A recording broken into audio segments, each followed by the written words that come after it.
Welcome.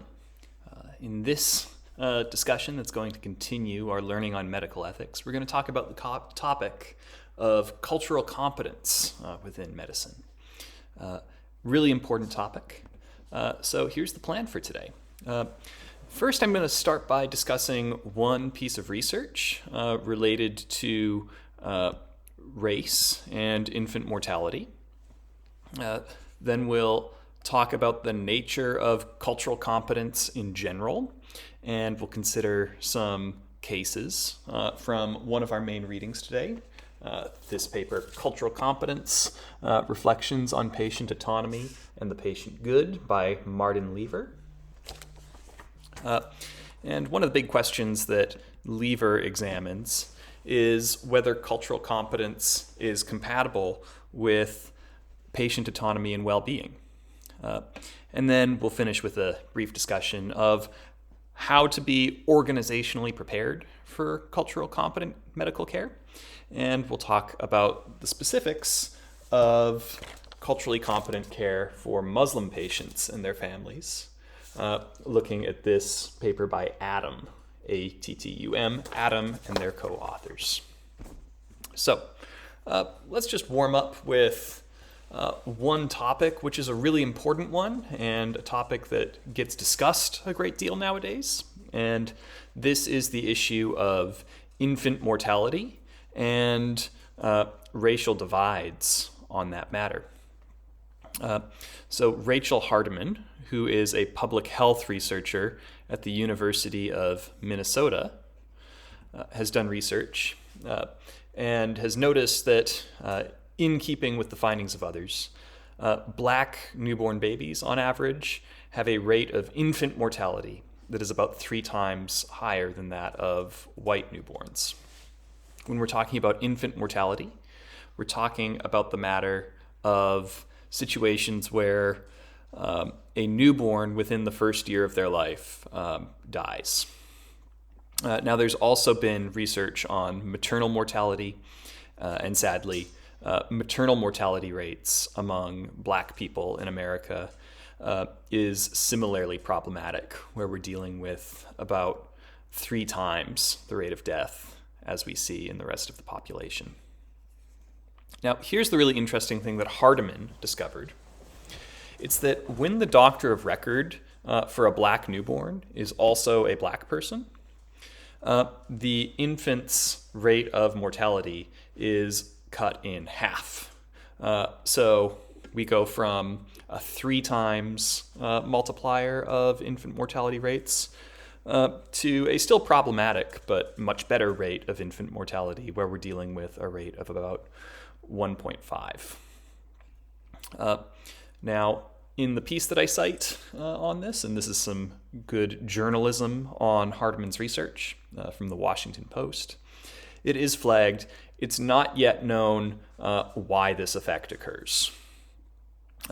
And we might even note that for black people who are about to have a baby, it's not as if upon reading this research, it would necessarily make sense for that couple about to have a baby to switch doctors all of a sudden. Right.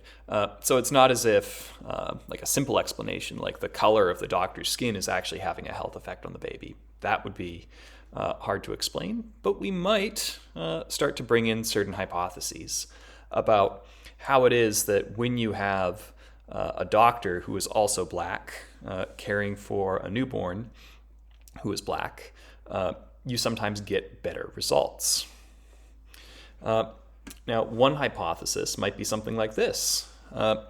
In areas where doctors happen to be black, that's a good sign of social mobility. That is, areas with black doctors are more likely to be areas where black people can achieve things and find successful careers. And in those sorts of situations, we'll also find that we have families doing well alongside those doctors. But another possible explanation is that black doctors have better conversations with patients, parents' babies who are of the same race. And the suggestion might be black folks have in various ways been traumatized within the American medical system, as well as belittled within the American medical system. We learned about that last week when we looked at racial disparities and epistemic injustice. And in this way, we might notice, for instance, that when you have culturally consonant healthcare workers, that might partly explain the differential outcomes. We might notice, for instance, that about 15% of U.S. births are of African American people, but only about 7% of medical students in the U.S. are also black. So this is like one bit of information that says, like, look, maybe one thing that explains these differential outcomes is a lack of equality within our society and a lack of culturally competent healthcare for parents, especially new parents who also happen to be black. So I invite you to reflect on this. What explains this lower mortality rate when black babies have black doctors? It might be something about economics, and it might be something about social mobility, as I suggested, but it might also be something about the way in which black patients and black parents are more comfortable and more able to have good conversations with their doctors when there is cultural consonance in that situation. And we might also ask the question of what sorts of policies might we employ in order to increase the number of black doctors within the U.S. medical system. Some people have argued in favor of things like affirmative action programs, although you may also well know that here in the U.S., those have recently been made illegal by the U.S. Supreme Court. But we might also consider strategies of decreasing educational disparities within this country. And when we decrease educational disparities in this country, when people, no matter whether they're black or white, have access to a really high quality education and are able to afford to go to university and pursue something like a medical degree, that will not only be good for society as a whole, but it might also close this difference between the size of the black population in the U.S. and the proportion of people in the U.S. who are doctors. So, what are we talking about when we talk about cultural competence? Here's how we learn about it in Lever's paper. It's healthcare that is responsive to diversity, both in cultural beliefs and values. So whereas a lot of standard Western values tend to focus on things that we've learned about in this course, things like autonomy and patient well-being, we might notice that other cultures might have different values. So for instance, some cultures might place special value on certain religious beliefs. We'll also find that some cultures tend to place a focus not on only personal well-being and one's personal autonomy, but also on community well-being. So we might, for instance, see a higher likelihood of a patient refusing care for the good of their family in non-Western, that is, North American and European cultures. So when we're thinking about cultural competence, it has sort of more basic building blocks or elements. This is going to be a thing like cultural awareness, being aware of what other cultures are in one's midst, knowledge. So this is going to be knowledge of what those cultures and their values tend to be. And it's also going to be knowledge about certain biases that emerge within society and in the provision of healthcare.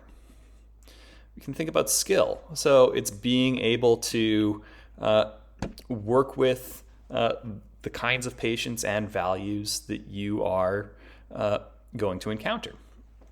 One simple example of having a valuable cultural skill is having another language. So being able to speak Spanish in a hospital that has many Spanish-speaking patients, that's going to increase one's ability to be responsive to that one dimension of diversity. Cultural encounters.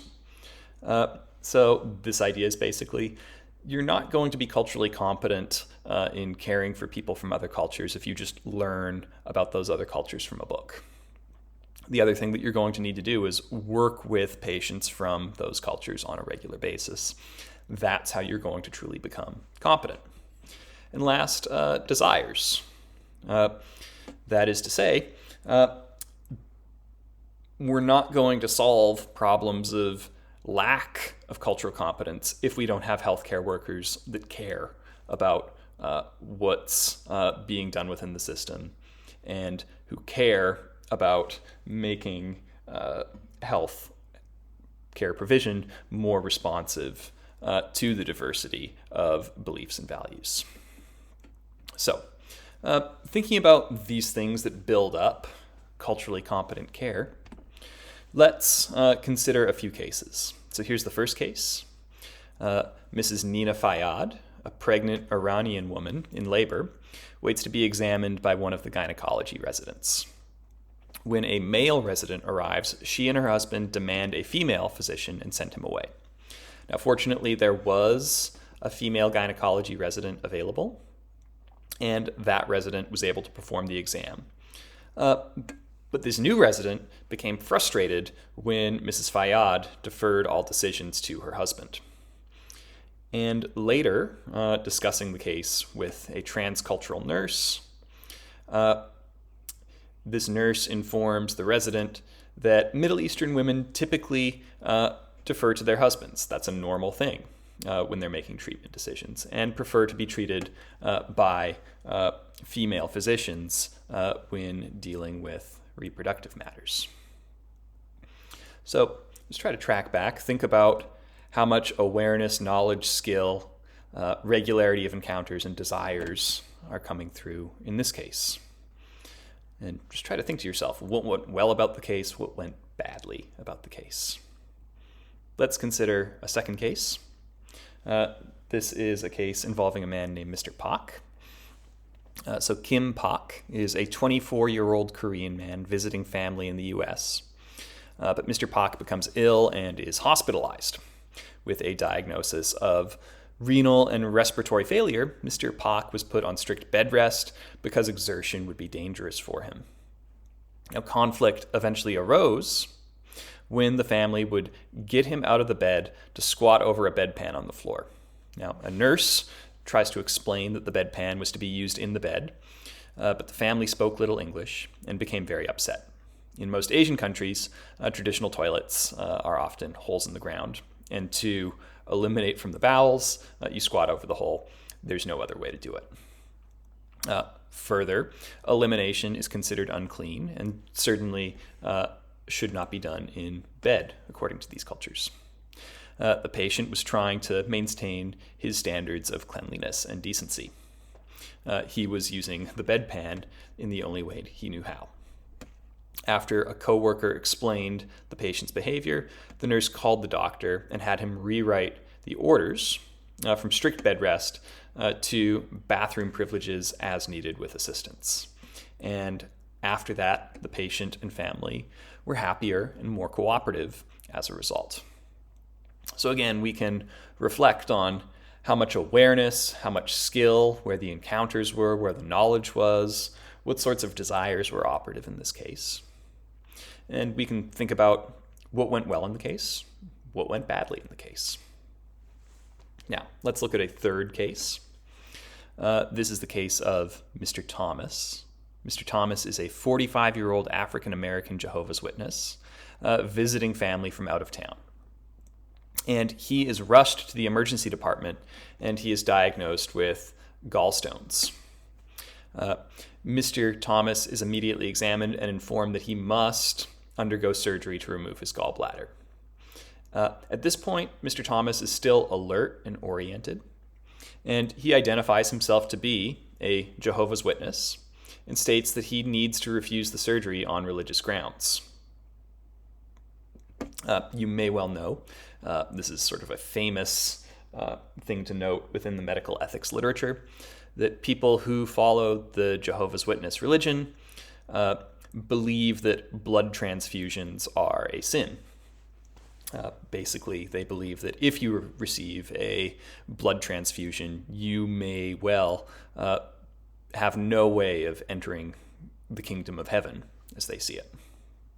Okay, now, an ER nurse listens to Mr. Thomas and explains that they may be able to perform the procedure laparoscopically.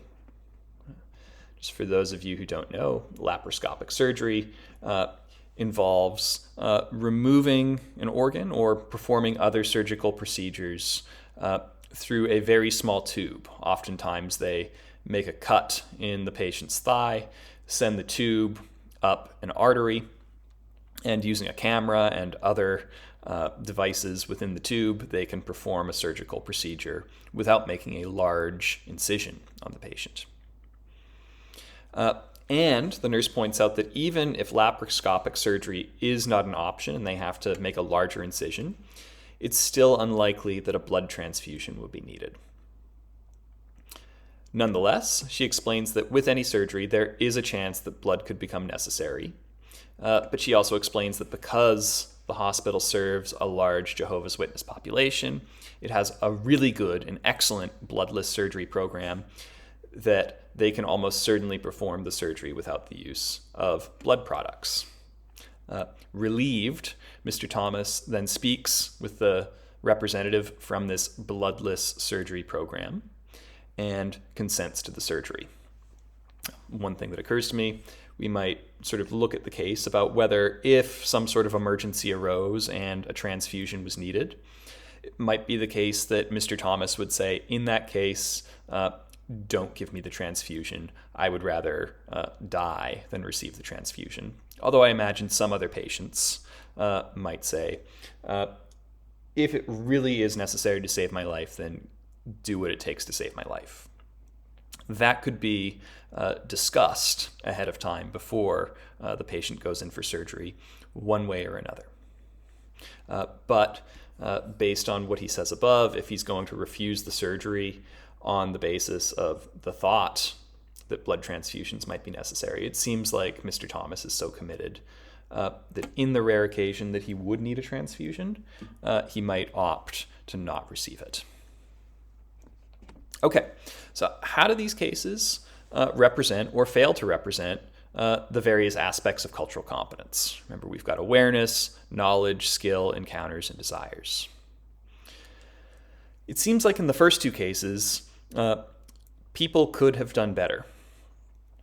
Because, for instance, it seems like with Mrs. Fayyad, sending a male resident to do her initial exam could have been avoided altogether. If we have both sexes of residents on staff, and we knew that Mrs. Fayyad is from Iran, they may have just sent the female resident in at first.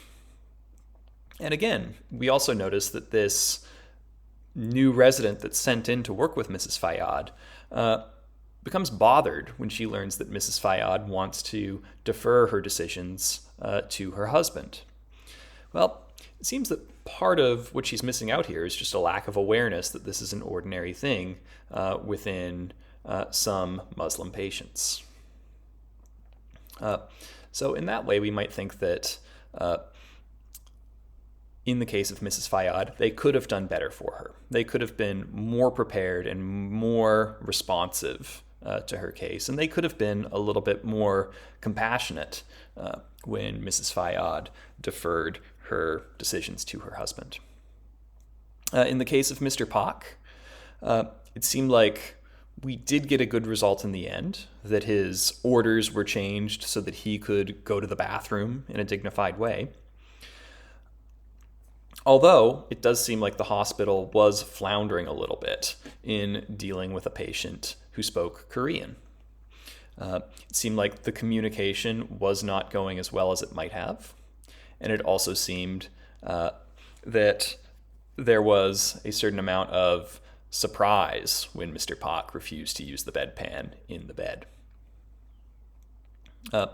So in this way, even though maybe the right result was achieved in the end, it could have been achieved more easily if somebody who spoke Korean or somebody who knew about Korean norms for using the bathroom might have been there in the first place. So getting things right with Mrs. Fayyad and Mr. Pak was largely a matter of luck.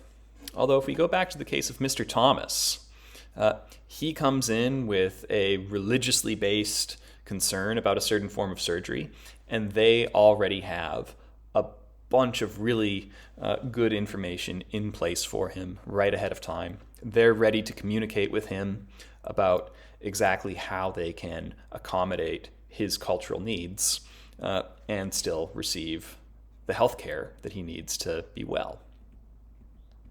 So that's how we see sort of cultural competence sometimes being fulfilled very well and sometimes being fulfilled partially well or with various forms of failure in it. Here's a challenge as it relates to cultural competence. This is sort of a philosophical challenge, and it's this. Some philosophers worry that cultural competence is an important value, but it comes into some of the standard values that we care about within philosophy and medical ethics. Western values tend to focus on autonomy, letting everybody make decisions for their own self and being rational and self-directing, and well-being, making sure that we're promoting, for instance, health and safety and avoiding harm. Now, this challenge points out that, for instance, some non-Western cultures give priority to communitarian values rather than individual autonomy. So this might be the instance of a case where a patient believes that they don't want to financially trouble their family and decide not to go through with a certain medical procedure. In that way, we might think that one's personal decision and one's well-being are put aside for the values of the community. That's how this objection goes. But Lever wants to point out, in fact, that cultural competence doesn't have to be seen as in competition with standard Western values. So Lever is going to argue that, in fact, culturally competent healthcare is fully compatible with common Western values of autonomy and well-being. Let's run through why he thinks this.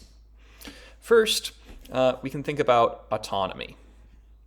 Now, autonomy is a really difficult philosophical concept. Just to see how difficult this concept is, you might look at philosophical debates about free will, right? Different philosophers will give you different theories of what it is to do something freely. And Lever is not going to try to settle the question of what free will is or what autonomy really is once and for all. But here's what he can do. He can say, there are a bunch of different ways of thinking about autonomous action. And when we think about autonomous action, we can realize that no matter what specific view you take about autonomy, we'll actually see that culturally competent healthcare can be seen as fitting with any definition of autonomy. So one way to think about to be autonomous, to act autonomously, is to act without coercion or outside constraint. So we can think about the difference between going for a walk as a reason to leave your house, as opposed to being dragged outside of your house, right? Going for a walk and leaving your house thereby is doing something because you wanted to. That means that you're not coerced and nobody's constraining you or forcing you to do anything. So that's one way to think about autonomy. Now, hold that. Let's think about another way of thinking about autonomy. To think about autonomy could also be about what goes on inside of you. So I guess you could freely go for a walk by being given full information. So you might know things about the weather or why it would be good to go for a walk. And then you choose to perform that action because you rationally see that there's a point in doing it. So we can think about autonomy in your conditions, but also in the way that you arrive at your decision. And a third way to think about autonomy is to think about actions that are authentic. So we can think about an authentic action is an action that is coherent or consonant with your beliefs, values, and desires. So why might a person go for a walk? Well, they might value things like physical activity or health or just enjoying the weather, right? So we might say that some actions can be seen as autonomous because they fit with your authentic or true self. So these are three important, valuable ways of thinking about action as autonomous. It's about how you arrived at a decision, whether it was constrained or coerced, or just whether it fits with a broader picture of your true self. Now, think about somebody who might say, well, Mrs. Fayyad was not acting autonomously when she preferred a female gynecologist or when she deferred her decisions to her husband. But Lever is going to say, even though her values aren't necessarily in line with contemporary Western values, so for instance, here in North America, we tend to think that within our culture, it's not best to have wives deferring to husbands. We might still note there was no outside constraint forcing Mrs. Fayyad to do what she did. She may have done these things and preferred the kind of care after thinking about what she wants and what her values are. And we might also think that in asking to do these things and in deferring to her husband, she was being true to herself. So in that way, we might argue, and this is what Lever argues, is that cultural competence is not at odds with autonomy. And in a similar way, are we doing things bad to our patients when we respect their cultural values? Well, a big part of your well-being is your subjective sense of well-being, how you are feeling and doing at the moment, how you would report your well-being on a survey, right? We will point out that when we respect a patient's cultural beliefs and values, that's going to make them happy, right? Or we might also put it in this way, we will avoid frustrating the patient. Now, we'll also note that not only do we avoid frustrating the patient, but sometimes beyond not interfering with the patient, we also have to provide them with the means for making authentic choices. Thinking back to the case of Mr. Pak,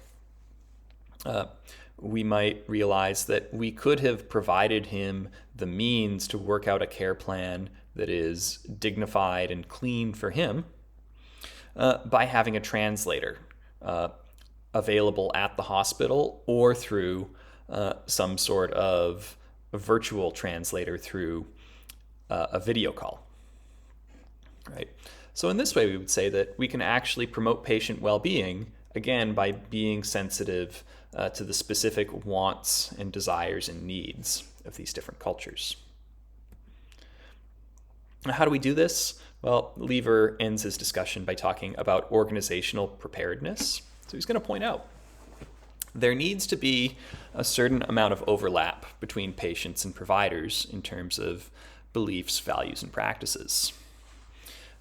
So this might mean if you have a hospital that serves a large number of Jehovah's Witness patients, it will be good to have some people on staff who are Jehovah's Witnesses themselves, or at least providers who are able to sympathize with the belief, value, and practices that we might see within that community. And we could make similar arguments about if we have a high black population in an area, it would be a good thing to have a reasonable number of black doctors and nurses on the staff as well, so that they're able to recognize the beliefs, values, and practices among their patients. So we need adequate staff education, strategic planning, resource allocations, follow-through, and overall preparedness. Now, one thing that I really wish I could hear more about in Lever's paper is about what sorts of education, planning, resource allocation, follow-through, and overall preparedness might actually look like. So one thing that I've mentioned, and that Lever doesn't mention a ton in the paper, is access to translation services. Or we might also talk about having non-denominational chaplains within a hospital. Right? Those are the sorts of specific things that would constitute this sort of resource allocation and preparedness that allows us to follow through on our desire to care for patients from different cultures. So this paper by Adam and their co-authors on competent care for Muslim patients actually gets into the specifics. So here are some things that we could do in a hospital if we were concerned to give more competent care to patients as Muslim patients. One thing is look, there will be mistakes. Make sure to own those mistakes and apologize for them. But there needs to be an avoidance of being judgmental, Adam et al. Point out. Again, they also flag diverse recruitment in hospital staffing. So one thing that can put Muslim patients at ease is having Muslim doctors on staff. And this goes for anybody. There needs to be an awareness of Muslims and their cultural needs. So for one thing, Muslims during a certain period of the year will fast during Ramadan. So this is a period of time where these patients will not eat between sunrise and sundown. And that means that care in many cases might need to be adjusted. It's also important to note that within Ramadan, there are exceptions to rules. So for instance, in certain parts of the world, in the summer especially, the nighttime, that is the sundown hours, are few. So how do we understand how exceptions are made to rules where, for instance, if there's only a few hours of darkness in a night, as that happens in the north in the summer, what schedule will those patients be on? And also, if a patient is severely malnourished, imams, that is sort of the analog to a priest within the Muslim community, will allow exceptions for a patient who is becoming malnourished. But healthcare workers are also going to need to know that Muslim patients will not accept non-halal animal fats. So in this way, certain drugs which are made with gelatin might not be acceptable for Muslim patients. And this should be noted and prepared for ahead of time. Or that some Muslim patients, even on bed rest, will still want to get out of their bed to pray 4 to 5 times a day. So in this way, cultural competence isn't just a desire and meaning well, a desire to do well for these patients, but you actually have to know your stuff. You need to know the details of what it is we're going to need to do and what we need to be prepared for in order to care for the specific needs of specific patients. Other things, there are ordinary things that might come up in interactions with Muslim patients. there's a preference of doctors of the same sex in many cases. And doctors should know ahead of time that a lack of eye contact is not a sign of disrespect, that people of the opposite sex tend to prefer to avoid handshakes with others. This is part of the general approach to modesty that is ordinary within the Muslim community. And in this way, we might think that knowing the specifics of a culture is going to allow this sort of awareness, knowledge, and just general experience that's going to contribute to giving culturally competent care. So we'll wrap up the discussion there, but hopefully this has sparked some good reflection on the importance of various dimensions in making sure that different cultures within healthcare are going to be responded to and cared for appropriately. So thanks for listening in, and take care.